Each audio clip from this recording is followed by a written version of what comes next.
Hi friends, welcome back to my channel. ఈరోజు video వచ్చేసి chicken pakodi ఎలా చేసుకోవాలో చూపిస్తా, వచ్చేయండి. చాలా సింపుల్గా, చాలా ఈజీగా, చాలా టేస్టీగా ఎలా చేసుకోవాలో చూసేయండి.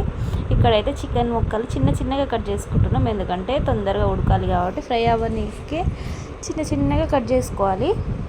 అన్ని మెత్త పీసులే తీసుకున్నాము, ఎందుకంటే మా బాబు కోసం చేస్తాం కాబట్టి మెత్త పీసులే. బోన్స్ ఉంటే తను తినడు కదా, అందుకనేసి అయితే చిన్న చిన్నగా మా ఆయన అయితే ఇక్కడ కట్ చేస్తారు. చూడండి, ఇలాగే మీరు కూడా కట్ చేసుకోండి, పిల్లలకు పెట్టడానికైతే ఈజీగా ఉంటుంది. అందుకనైతే ఇలా కట్ చేసుకుంటున్నాం.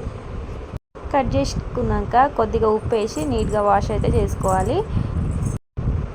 తర్వాత కొద్దిగా కారం, అంటే మేము ఇక్కడ కొద్దిగానే తీసుకున్నాము, మీరు ఎక్కువ స్పైసీని బట్టి తీసుకోవచ్చు. ఇక్కడ మా బాబు కోసం కాబట్టి కొంచెమే తీసుకున్నాం. తర్వాత ధనియా పౌడర్, తర్వాత అయితే చికెన్ మసాలా, తర్వాత అల్లం పేస్ట్ వేసుకోవాలి కొద్దిగా తగినంత.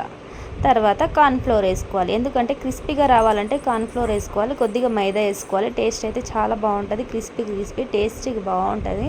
అందుకనేసి కార్న్ఫ్లోర్ అయితే వేసుకోవాలి తప్పకుండా.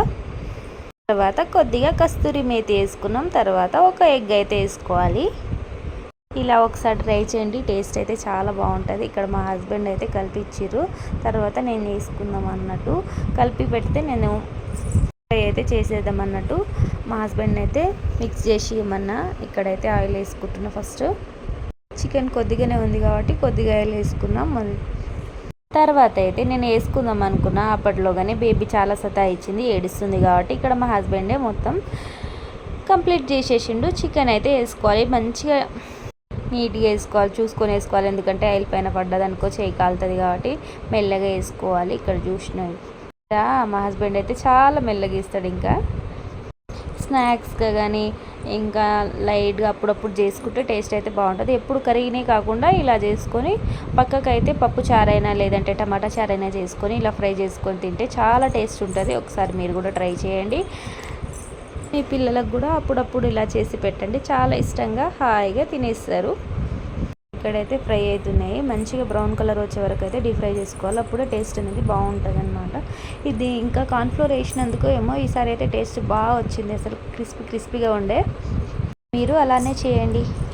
మా బాబు అయితే ఎగ్ తినడు, కర్రీస్ తినడు, అందుకని అప్పుడప్పుడు ఇలా చేసి పెడతాం, ఎందుకంటే ఎనర్జీ ఉండాలి కదా వాళ్ళకు కూడా అన్నట్టయితే ఇలా చేసి పెడతాం. మీ పిల్లలు కూడా తినకుంటే ఇలా ట్రై చేయండి ఒకసారి, చాలా బాగుంటుంది, చాలా ఇష్టంగా కూడా తింటారు.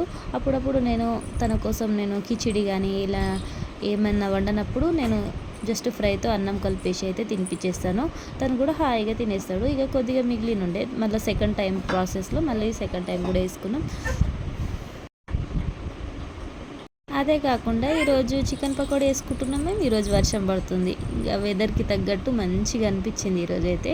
ఇక్కడ పైనుంచి ఇక కరివేపాకు అండ్ 2 మిర్చి అయితే వేసుకున్నాం. ఈ వీడియో నచ్చితే ఒక లైక్ చేయండి ఫ్రెండ్స్. బాయ్.